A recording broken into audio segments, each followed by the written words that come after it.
Buenas tardes, continuamos. Antes de cerrar el tema de los pactistas, quería hacer la aportación de que si ustedes se fijan en el catálogo que finalmente termina proponiendo Hobbes y Locke, básicamente estamos hablando de los derechos liberales, del catálogo de derechos de primera generación: propiedad, libertad, vida, seguridad.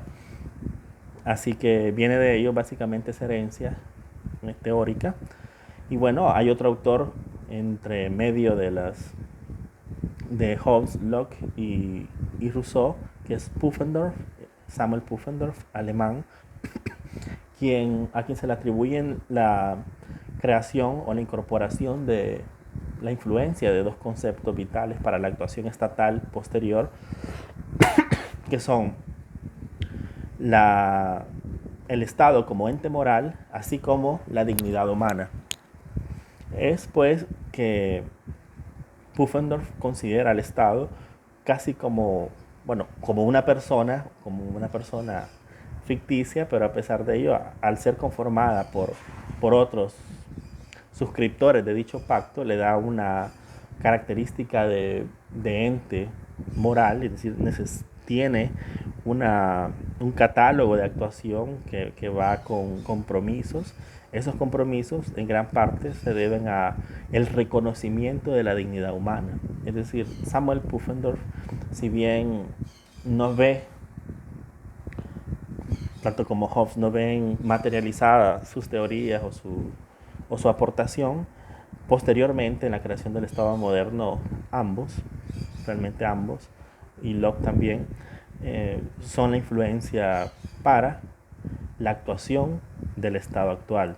Esa característica de ente moral que intenta impregnarse en el Estado, así como la limitación o la autolimitación del poder en cuanto a la esfera de dignidad humana, son conceptos que los heredamos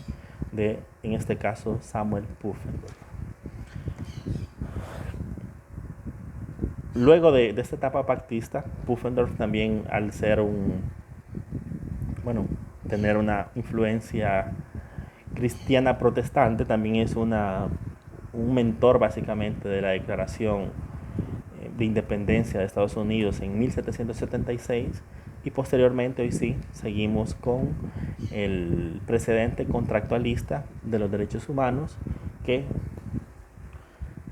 sienta su base teórica en gran parte en lo desarrollado por Rousseau, que es una influencia importante para este proceso. Y realmente el contractualismo, si bien es una de las preguntas que he colocado por ahí, lo que hace es una radicalización del pacto. El pacto propuesto por Hobbes y por Locke era crear un ente, es decir, ceder el poder para la creación de un ente, y este ente estaba obligado a proteger los derechos que fundamentaban la creación de ese ente. Pues en los contractualistas, en Rousseau, lo que se hace es, sí, se suscribe una especie de contrato, un contrato social, pero sobre la base de ese contrato social los derechos no se ceden hacia un gobernante, a un presidente, a un rey, no ceden ante un leviatán unipersonal, sino que se ceden sobre la base de un parlamento. Y el parlamento, a su vez, representa al pueblo. Es básicamente ceden su derecho, bueno, ceden el poder a el pueblo. Al pueblo constituido en un parlamento, y a su vez sujetan su actuación a las decisiones de este parlamento, la cual decisiones y expresiones de voluntad que se van a denominar la voluntad general, la cual se, se encuentra diluida o se encuentra materializada en una ley abstracta y general. Si nos detenemos un poco en esto, realmente el contrato social hace un ejercicio un poco más abstracto, un poco más profundo, incorporando un elemento aún vigente, como es la representación democrática, puesto que ellos en el contrato social ya no solo es el pacto para crear un leviatán, sino que hacen un contrato de cesión del poder hacia, ceden el poder, cada uno cede el poder individual a un ente colectivo, que en este caso es el Parlamento. Este Parlamento tiene la capacidad de emitir leyes y normas jurídicas abstractas que significan, que expresan la voluntad general de todos los suscriptores de dicho contrato. En ese sentido, hay una suscripción individual al contrato y la creación de un ente colectivo muy poderoso, que en este caso es el Parlamento, la ley y básicamente el inicio de la representación democrática a partir de dicho ente colegiado, así como la sujeción a la voluntad general. Este aspecto realmente es una radicalización del pacto en cuanto a que no ceden a un gobernante solamente el derecho a ser protegidos, sino que básicamente ceden todo, puesto que de la voluntad general, esa es la abstracción un poco peligrosa y de la cual después fue muy criticado el proceso revolucionario, puesto que unos años posteriores, ustedes lo podrán leer, a la realización de la Revolución Francesa, se crea, se emana lo que se conoce como el Reino del Terror, así se le decía a un grupo parlamentario encabezado por Robespierre, quien, en nombre de esa voluntad general, en nombre de la revolución, en nombre de esta gran conquista, también tuvo por ahí algunos exabruptos con todos aquellos que empezaron a tener discordia, a tener oposición ante el nuevo poder creado. Es decir, este poder fue tan absoluto, esta abstracción del poder político fue tan absoluta en la cual la voluntad general emanada por el pueblo, a partir de la voluntad general expresada por el Parlamento, no era tan absoluta que no permitía ningún tipo de oposición, ningún tipo de contradicción, pues se consideraba una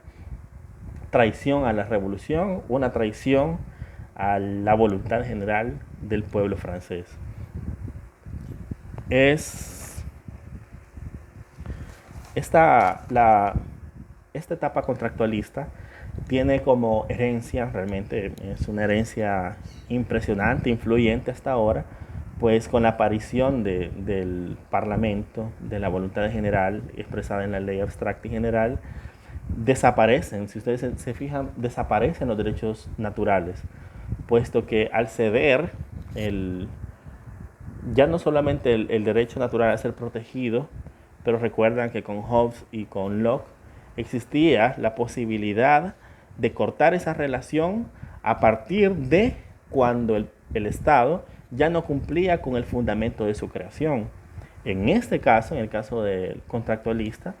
pues básicamente queda diluido porque toda la emanación de la voluntad general a partir de la ley es de estricto cumplimiento y